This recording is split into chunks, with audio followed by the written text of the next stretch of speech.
are the ones that can't choose. Larry wants to know if Joan will die soon, but they can't obtain that information. Since he decides to wait for her, Anna tells him he can get a job as a janitor after the provided 7 days, but he'll also have to move to the basement. Some days pass and there's no sign of Joan.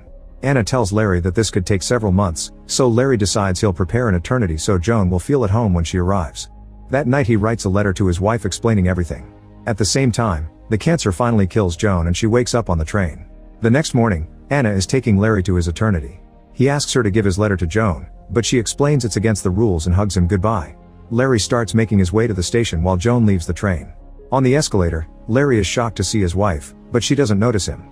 A desperate Larry quickly changes lanes and rushes back to the junction, where Joan is seeing her young face in a mirror. The couple reunites with a warm hug. Joan already figured out that she's dead and scolds Larry for dying in such a stupid way.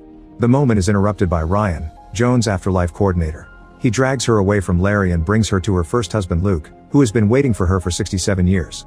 They share a very sweet and emotional reunion, however Larry interrupts them because he was to take Joan away to his eternity. Joan starts having a panic attack when she realizes she must choose a husband to spend eternity with, so Ryan takes her to her room. After Joan changes into a nice dress, Ryan tries to guide her through her options.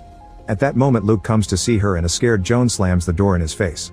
Ryan thinks Luke is the better option because he was loyal for over 50 years, so he leaves them alone. Meanwhile Larry is ranting to Anna, who reveals she used to have a relationship with Ryan. She thinks Luke is extremely handsome, so Larry points out that he's the one who gave Joan 65 years of marriage and children. Anna calls it emotional blackmail. Back to Joan, she and Luke go on a walk around the junction and behave rather awkwardly.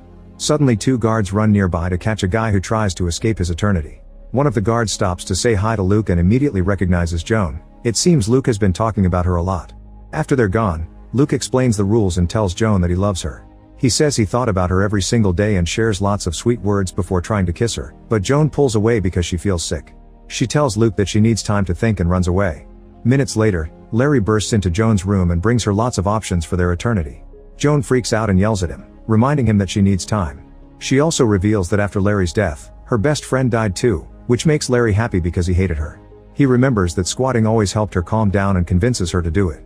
As an old lady Joan couldn't squat anymore, so it makes her happy to be able to do it again. Then Larry eats some pretzels and almost chokes again, which makes Joan freak out. She explains she needs to clear her head, so Larry apologizes for being insensitive and says they can talk in the morning. When he tries to get comfortable in her bed, Joan kicks him out. Larry tries to return to his room, however his 7 days are over so he has to move to the basement.